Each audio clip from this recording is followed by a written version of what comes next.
One message being sent by Speaker Romualdez. Ako ang pinakamatigas dito sa Pilipinas.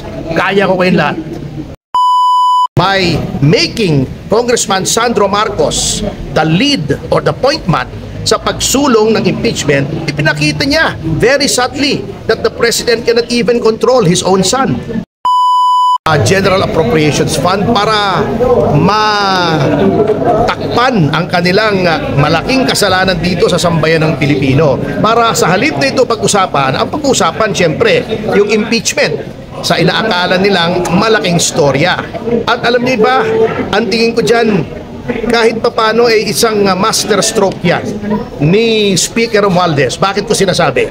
Bukod sa ito ay pantakip dito sa malaking news ng insertions na ngayon ay nasa kataas-taasang hukuman at pati na dito sa piskalya sa Lunes, isang purpose yan. Number 2, pinapakita dyan ni Speaker Romualdez na the President is not in control. He is the one in control. Bakit? Sapagkat publicly sinabi na ni Pangulo ayaw niya ng impeachment. Sa kabila ng sinabing yun ng Pangulo ay isinulong pa rin niya impeachment. Not only that, by making Congressman Sandro Marcos the lead or the point man sa pagsulong ng impeachment, ipinakita niya very subtly that the President cannot even control his own son.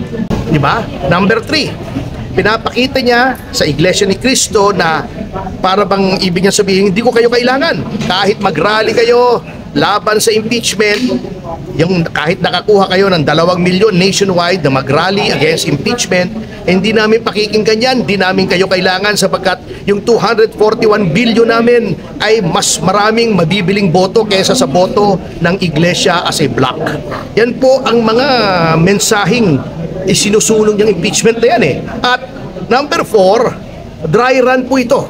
Sapagkat kung hindi man matutuloy impeachment, etong kongresong ito, because of lack of material time, pwede ulit itong ilitin after the 1-year moratorium at pinakita ni Speaker na siya ay may super majority na anytime kaya niyang ipa-impeach si Vice President Sara Duterte, and indirectly pinapakita niya that he can hold the President hostage. Why? Because siya mismo kaya niyang ipag-impeach pati ang Presidente. So, by doing this impeachment right now, there is one message being sent by Speaker Romualdez. Ako ang pinakamatigas dito sa Pilipinas. Kaya ko kayong lahat. Salamat. Sir, kasama po ba kayo sa legal counsel ni Vice President Sara sa impeachment? Hindi po. Yan naman hindi tayo pwedeng magpresenta eh. That is unethical. Kailangan lumapit siya sa akin. Okay. Besides, I don't think so. Kasi hindi ko naman po kilala si Vice President Sara Duterte. Personally, I've not even met her. Not even once, actually. Attorney, ano po masasabi niyo sa mga congressman na pumirma sa impeachment ni Bibi tapos ang nilarason wala po silang choice kundi pirmahan gawa ng i-hold ang kanilang budget for mawawalan silang budget? That is a matter between them and their own respective consciences. And it's a matter ng kanilang konsyensya. Sir, pwede po bang matanggal si Martin Romualdez? Alam natin yung kaso, mahabang proseso ito. Ipingkis matapos na yung eleksyon tapos yung by commission na yan, pwede po ba siyang matanggal as congressman? If he's found to have falsified legislative documents, maaring one of the accessory penalties could be disqualification from public office, either temporary or perpetual. So kasama po yung accessory penalty pag ikaw ay convicted with finality ng isang criminal offense. Pero matagal pa yan malayo pa yan. Ano oras kayo mag-file, sir, sa 10:30 sa Lunes. Saan po yan sa DOJ? Dito sa City Prosecutor ng Quezon City. Sapagkat ang House of Representatives ay saklaw ng teritoryo ng lungsod ng Quezon, doon po nangyari ang krimen ayon sa aming pananaliksik. At syempre, in a criminal case, venue is jurisdictional. Kung saan nangyari yung krimen, doon ipa-file yung kaso. Salamat, sir. Salamat. Thank you. May mensahe ka po ba sa mga pumirma na suporta sa impeachment ni VP Inday? Well, wala akong mensahe. Diba? Bahala sila sa buhay nila. Okay. Salamat. Kanilang mga constituents. Sir, may mensahe ka kay Dan Fernandez. May mensahe ka kay Dan Fernandez. Wala naman. Kaya lang, alam nyo na itong si Dan parang, alam nyo, kaibigan ko yung si Dan. Walang biro, nag-free concert pa ako doon sa bagong Coliseum niya sa Laguna noon a few years back. May video pa ako. Kaya lang, actually, nung naging congressman, medyo nagkaroon ng poder, parang iba na ang timpla niya. Thank you, sir. Thank you. Hindi, iba na! Iba na! Padaan. Salamat po, salamat. Ayan si Atty. Topacio. Ayos Okay. Una ko sinasabi Iba na siya ngayon.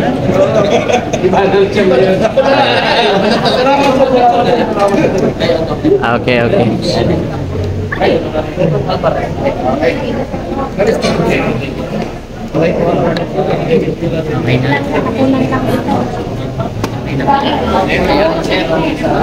Ayun, like tayo Ayan o. Kasi ako, Biboy, nakita mo yung sa Biboy. Parang Biboy ba?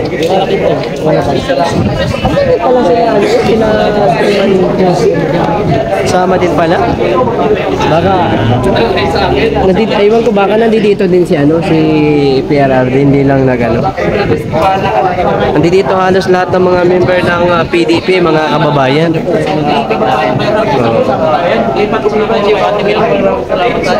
Ayan o. Actually, talagang maganda ito, no? Dahil simula pa lamang, mga kababayan, marami pang mga mangyayari. Dahil nga po dito din sa pag-ugong ng impeachment kay BP Sara. So, medyo pa ito. Hindi lamang ho ito. Marami pa ho ito, kabayan. Kumbaga, simula pa lamang ho ito. Simula pa lamang. So, salamat po sa mga, Ma'am Shabilog, kamusta na ang buhay-buhay?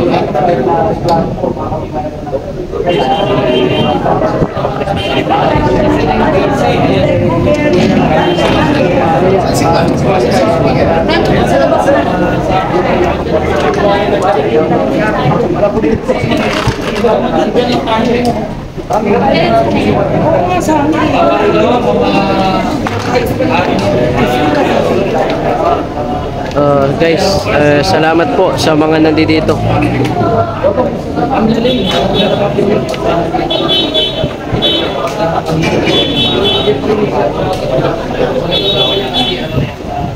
Ayan o. Senate Tambiang. Hindi, actually, ang kalaban po ay higante. Bantayan daw yung Malacanang. Maganda ito, kabayan. Nag-iba na siya. Kamusta yung live natin? Okay ba live natin? Si service staff, no? Wala rin po si Okay ba yung live natin dyan? Okay? Hindi, ngayon lang ulit ako nakapag-live, mga kababayan, kasi kakarating ko lang Yan si Sir Michael. Si Ate Melby kasama natin. Hi guys. Magandang. Ha? Pero ba? Tara, punta tayo. Interviewin natin. Meron pa, bay? Wala na yata. Wala na. Yan kaya sa lahat na. Ha? Lahat mo na kayo. Dito yun si Uncle Biboy. Nawala si Uncle Biboy ba? Sige. Yung kasama ko. Bata-bata niya ba? Nagsama yun lang naman. Oo. Ayan, at sa natin dyan, ha? Kunin mo na yan. Pandesal na lang talaga, mga kababayan.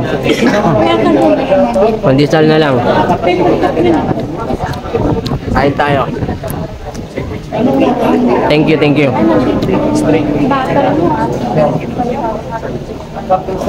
Tingin talaga ako ba? Pao sa pandesal. Okay, mag-interview muna tayo mga kababayan po natin. Maraming salamat. Thank you po sa dyan. Basta dumadaan sa tulis ng traffic. India. Matagal kasi. Punta Punta ng ng circle.